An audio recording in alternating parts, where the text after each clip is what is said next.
Welcome back ناظرین، ایک مرتبہ پھر خوش آمدید۔ آپ دیکھ رہے ہیں پروگرام مسکراتا رمضان۔ میں ہوں آپ کا میزبان مدثر فاروقی تھانوی۔ ناظرین کرام، مسکراتے رہیے، لوگوں کو مسکرانے کا موقع دیجیے۔ یہ مہینہ اللہ سے رحمت لینے کا ہے، فضل لینے کا ہے، کرم لینے کا ہے۔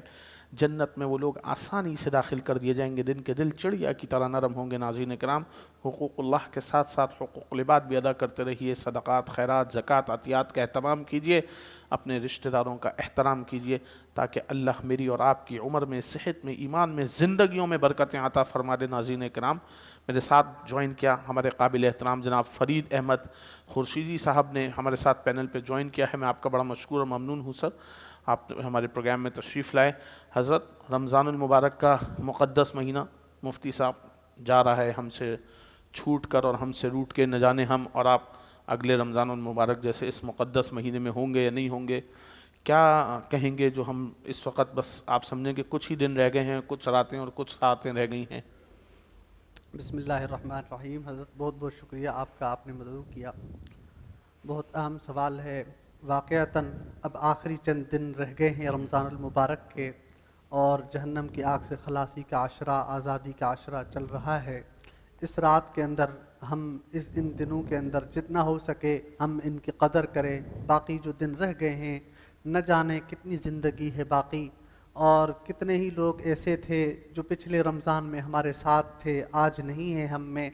کیسے کیسے شیر و غم چل بسے، سب دکھا کر اپنا دم میں خم چل بسے۔ جگہ جی لگانے کی دنیا نہیں ہے، یہ عبرت کی جا ہے، تماشا نہیں ہے۔ ایک شام شہر کو نکلا میں، دل میں کچھ ارمان تھے۔ ایک طرف تھی سبز جھاڑیاں، ایک طرف ٹوٹے قبرستان تھے۔ پاؤں تلے ایک ہڈی پڑی جس کے یہ بیان تھے، سنبھل کے چلنے والے کبھی ہم بھی انسان تھے۔ تو کتنے ایسے لوگ تھے جو زندگی کا کوئی پتہ نہیں کب یہ آنکھ بند ہو جائے، روح پرواز ہو جائے۔ تو جب تک جان ہے، روح ہے جسم میں، تو ہم اس اللہ کی عبادت کریں۔ اللہ وحدہ لا شریک بے کی شک میں جو اللہ ہے اس کو راضی کرنے میں، اور اللہ کے بندوں کے ان کے ساتھ معاملات ہم درست کریں۔ چلتے پھرتے لوگ چلے جاتے ہیں، اس دنیا چھوڑ کے چلے جاتے ہیں۔ کتنے لوگ تھے ایسے جو آپ کی بھی زندگی میں ہوں گے، میری بھی زندگی میں ہم میری نے تو بھی سگی دیکھے پھوپھی چلی گئی دیکھیں ابھی رمضان، اور سگے ماموں میرے چلے گئے، سگے مانگو، اور 15-20 ٹھیک دن ہوں گے، کے چلتے فرق سے۔ پھرتے جی، اور ٹھیک ٹھاک ہوں گے، جی جی جی، بس بالکل صحت مند ہوں گے، بالکل لگتا ہی نہیں ہے کہ یہ کبھی ہمیں چھوڑ کے جا سکتے ہیں۔ ایسے ایسے لوگ اس دنیا سے چلے جاتے ہیں، اور جو ہے ہمیں ان کی قدر کرنی چاہیے۔ جو ہمارے درمیان موجود ہیں لوگ، ہمارے بھائی، ہمارے عزیز و اقارب، ہم ان کو مسکرا کر ان سے بات کریں، لڑائی جھگڑوں کو ختم کریں۔ کیوں لوگ بات نہیں کرتے؟ تھوڑی تھوڑی باتوں پہ اختلافات ہو جاتے ہیں۔ میں آخری، ہم پورا مہینہ ہم ساتھ رہے، آخری جو کچھ دن رہ گئے ان میں وہ بات کرنا چاہتا ہوں جو بہت اہم ہے۔ آپس میں متحد ہو جائیں، بے شک ایسا اختلافات ختم ہوں، نفرتیں ختم ہوں، محبتیں عام ہوں۔ سارے لوگ بہنوں کے ساتھ اچھا رویہ رکھیں، بہنوں کے لیے اپنے دروازے کھول دیں۔ عید قریب آ رہی ہے، عید کے دن یا عید سے پہلے بھی بہنوں کو فون کریں، ان سے رابطہ کریں۔ اپنے جو رشتہ دار ہیں ان کے ساتھ حسن سلوک، اچھا سلوک کا معاملہ کریں، ان کے اوپر خرچ کریں۔ آپ نے فرمایا آپ کا بہترین صدقہ وہ ہے جو اپنے گھر والوں پہ خرچ ہو۔ تو آپ اپنے گھر والوں کے ساتھ بھی اچھا رویہ، اچھا تعلق، بے شک حسن اخلاق کا معاملہ ہو گھر والوں سے۔ تو آخری دن رہ گئے ہیں، ہم جتنی ہو ان دنوں کے اندر کوشش کریں کہ ہم گھر والوں سے، رشتہ داروں سے، عزیز و اقارب سے اچھا تعلق رکھیں۔ نہ جانے کون کتنی دیر کا مہمان، ہماری کتنی زندگی باقی ہے۔ تو ہمیں جتنی زندگی باقی رہ گئی ہے ہم اللہ کی عبادت کریں اور اللہ کو راضی کریں، بس اسی چیز کا یہ بہت۔ مفتی صاحب، آپ کراچی یونیورسٹی سے، کیونکہ ماشاءاللہ آپ منسلک ہیں، کراچی کا ایک بڑا ادارہ ہے، یونیورسٹی ہے، آپ وہاں دیکھ رہے ہیں، آپ کیا سمجھتے ہیں کہ ہمارے قرآن مجید فرقان حمید میں حقوق اللہ کے ساتھ ساتھ بار بار حقوق العباد کا ذکر ہوا، پھوپھیوں کا، خالوں کا اللہ نے حق لکھا ہے، بہنوں کا، بیٹیوں بے کا۔ شک ہماری یونیورسٹی کے جو تعلیمی ادارے ہیں، جو بھی کراچی کے اندر تعلیمی ادارے ہیں، ہمارے ہاں کس حد تک ہمیں اس بات کی ایتھکس پڑھائی جاتی ہیں کہ جی ہمیں اپنے کس طرح رشتہ داروں کے ساتھ جڑ کے رہنا ہے؟ کیونکہ جو سبجیکٹ کی کتاب ہے اس میں تو یہ ساری چیزیں نہیں پڑھائی جاتی، لیکن دین کے حوالے سے جو بات ہے اس کو کتنا دنیاوی اعتبار سے سمجھا جاتا ہے تاکہ معاشرے کی تخلیق اس طریقے سے ہو جس طرح محمد رسول اللہ صلی اللہ علیہ وسلم کا دین ہے۔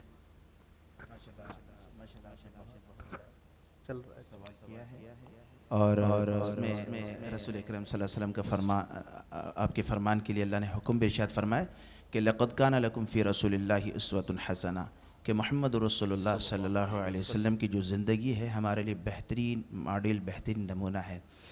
جہاں تک یونیورسٹی کا تعلق ہے یا دیگر مدارس کی تعلیم کا تعلق ہے، الحمدللہ یہ سب تعلیم کے ادارے ہیں، اور غالباً آپ نے پرانے جو علماء سے سنا ہوگا کہ درس نظامی کا پہلے کورس بہت طویل ہوا کرتا تھا، اس کے اندر یونیورسٹی کی بھی تعلیم ہوتی تھی، اسکول کی بھی تعلیم ہوتی تھی، مدارس کی بھی تعلیم ہوتی تھی، یہاں تک کہ طب بھی سکھایا جاتا تھا۔ لیکن بدقسمتی یہ ہے کہ ہمارے یہاں جو ہے تربیت کا جو سلسلہ ہے نا وہ بہت کم ہے۔ ہم یہ سمجھتے ہیں کہ یعنی کہ حقوق العباد، حقوق اللہ ہے جو اللہ کے حق ادا کر دیے، نماز، روزہ، زکوٰۃ، یہ کافی ہیں، باقی حق وہ ادا کرنے کے نہیں ہیں۔ تو مجھے ایک حدیث رسول اکرم صلی اللہ علیہ وسلم کی یاد آ گئی۔ آپ صلی اللہ علیہ وسلم نے صحابہ اکرام سے ارشاد فرمایا من المفلس، مفلس کون ہے؟ تو صحابہ اکرام تو سادہ طبیعت کے تھے، انہوں نے کہا یا رسول اللہ جس کے پاس درہم و دینار نہ ہو وہ مفلس ہے، جس کے پاس مال و دولت نہ ہو، روپیہ پیسہ نہ ہو۔ آپ صلی اللہ علیہ وسلم نے فرمایا نہیں، مفلس وہ شخص ہے کہ قیامت کے دن جب اس کا حساب و کتاب کیا جائے گا، اقرا کتابک کفی بنفسک الیوم علیک حسیبا، کہ آج کے دن آپ کا اعمال نامہ آپ کو دیا جا رہا ہے تو اپنے اعمال نامے کو پڑھ کے دیکھ۔ وہ شخص دیکھے گا کہ میں نے نمازیں بڑی پڑھی ہیں، میں نے زکوٰۃ دی، ویلفیئر کے کام کیے ہیں، بڑے جو ہے نا حج کیے ہیں، لیکن جب اس کی دوسری فائل کھلے گی حقوق العباد کے حوالے سے تو لوگ آ جائیں گے ما ضرب ھذا ما شتم ھذا، یا اللہ میں یہ طاقتور تھا اور میں کمزور تھا، اس نے مجھے مارا، اس نے مجھے گالی دیے۔ تو اس وقت جو کرنسیاں ہوں گی وہ نیکیوں کی شکل میں ہوں گی، تو لوگ اس کی نیکیاں لے جائیں گے اور گھسیٹ کر جہنم کے بل ڈال دیا جائے گا۔ تو میں جی بالکل تو میں اپنے سامعین کو جو سن رہے ہیں ان کو بھی یہی پیغام دینا چاہتا ہوں کہ حقوق اللہ کے ساتھ حقوق العباد کا اہتمام بہت زیادہ ہے، اور قرآن کریم میں اس کی بہت زیادہ تائید کی گئی ہے۔ اور رسول اکرم صلی اللہ علیہ وسلم کی ایک حدیث آخر میں سنا کے عرض کروں کہ آپ صلی اللہ علیہ وسلم نے فرمایا حدیث قدسی، آپ نے فرمایا ہماری یونیورسٹیوں کے اندر نصاب کا کورس کیوں نہیں ہوتا، نصاب کا حصہ کیوں نہیں ہوتی ہیں باتیں؟ اصل میں بات یہ ہے کہ اس میں مختلف ڈپارٹمنٹ، جیسے میں نے کلیہ معارفہ الاسلامیہ سے کیا ہے تو الحمدللہ ایسی بات نہیں ہے۔ یونیورسٹی میں میں نے جب اسلامی تعلیم میں دیکھا تو وہ اسی طریقے سے مطالعہ کر رہے تھے جس طرح مدارس میں کرتے ہیں، لیکن ہمارے جو ذہنوں کو ایک بند کر دیا گیا ہے کہ یہ یونیورسٹی کا سلسلہ الگ ہے، مدارس کا سلسلہ الگ ہے۔ حالانکہ دیکھا جائے اللہ کے رسول صلی اللہ علیہ وسلم کی جو دعا ہے ربنا آتنا فی الدنیا حسنہ وفی الآخرۃ حسنہ، دین دنیا الگ نہیں ہے، آپ نے دنیا اچھی مانگی اور دنیا کے پیچھے بھاگنا نہیں۔ دنیا اگر اچھی ہوگی تو آپ کے دیگر معاملات آسان ہوں گے۔ ابراہیم علیہ السلام تشریف لائے تو سب سے پہلے انہوں نے امن کی بات کی، معیشت کی بات کی، معیشت کا استحکام اچھا ہوگا دیگر معاملات اچھے ہوں گے، پیٹ میں روٹی ہوگی تو عبادت بھی اچھی ہوگی۔ تو میں سمجھتا ہوں کہ اس کے اندر تربیت کی کمی ہے، تربیت ہونی چاہیے اور یہ سمجھانا چاہیے، ہمارے ذہنوں کو یہ بنانا چاہیے کہ یہ سلسلہ الگ نہیں ہے، اس میں تعلیم ہے لیکن اس میں تربیت کی کمی ہے، لیکچرز کی کمی ہے، اس میں جو ہے مختلف سیمینار ہونے چاہیے کہ بھئی اس حوالے سے ہمیں توجہ دینی چاہیے۔ جہاں تک میری جو کوشش ہے، جو میں سمجھتا ہوں یہ اس چیز کی کمی ہے۔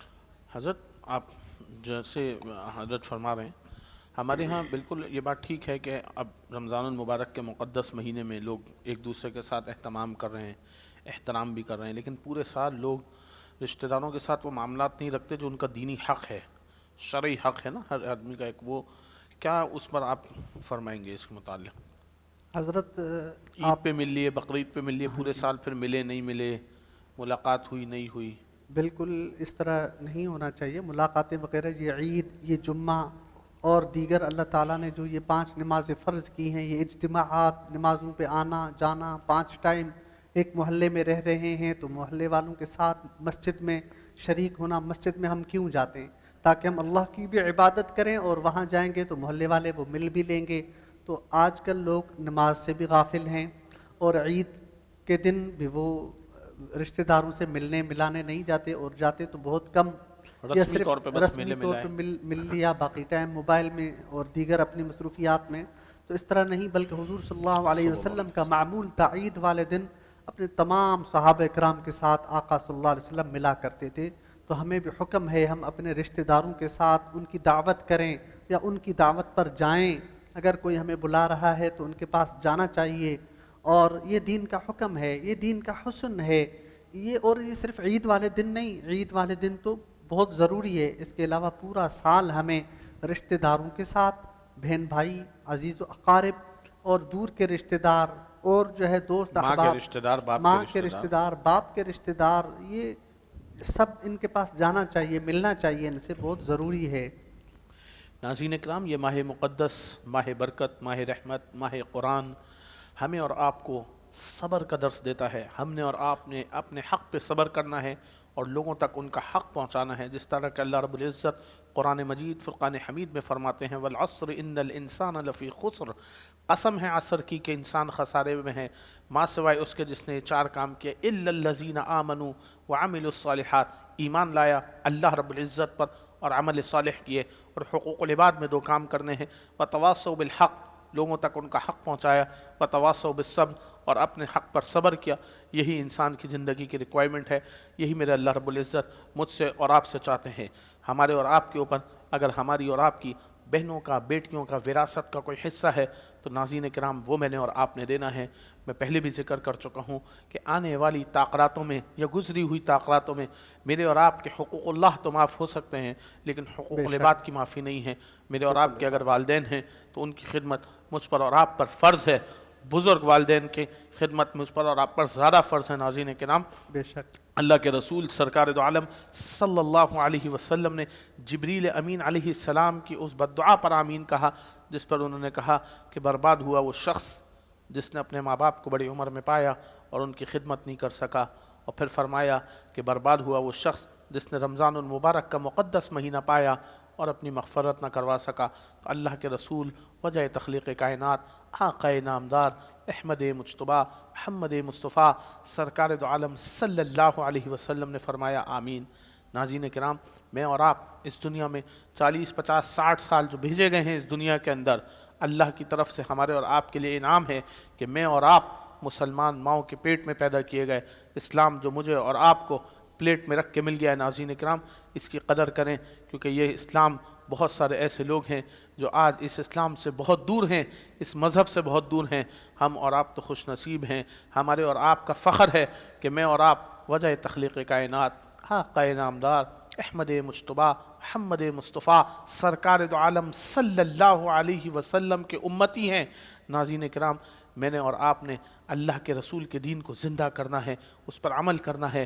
یا ایہا الذین آمنوا اطیعوا اللہ و اطیعوا الرسول، ایمان والوں اطاعت کرو اللہ کی اور اس کے رسول سرکار دو عالم صلی اللہ علیہ وسلم کی۔ میرے اور آپ کے نبی کی اطاعت اسی میں ہے کہ میں اور آپ حقوق اللہ کے ساتھ ساتھ اپنے حقوق العباد بھی ادا کریں، نہ صرف رمضان، شعبان، شوال۔ ناظرین کرام، مجھے اور آپ کو پورے سال اپنے خاندان اور رشتہ داروں کا احترام بھی کرنا ہے اور ان کے معاملات کا اہتمام بھی کرنا ہے۔ چلتے ہیں ایک چھوٹے سے وقفے کی طرف، آپ کہیں مت جائیے۔ آپ دیکھ رہے ہیں پروگرام مسکرات رمضان اور میں ہوں آپ کا میزبان مدثر فاروقی تھانوی۔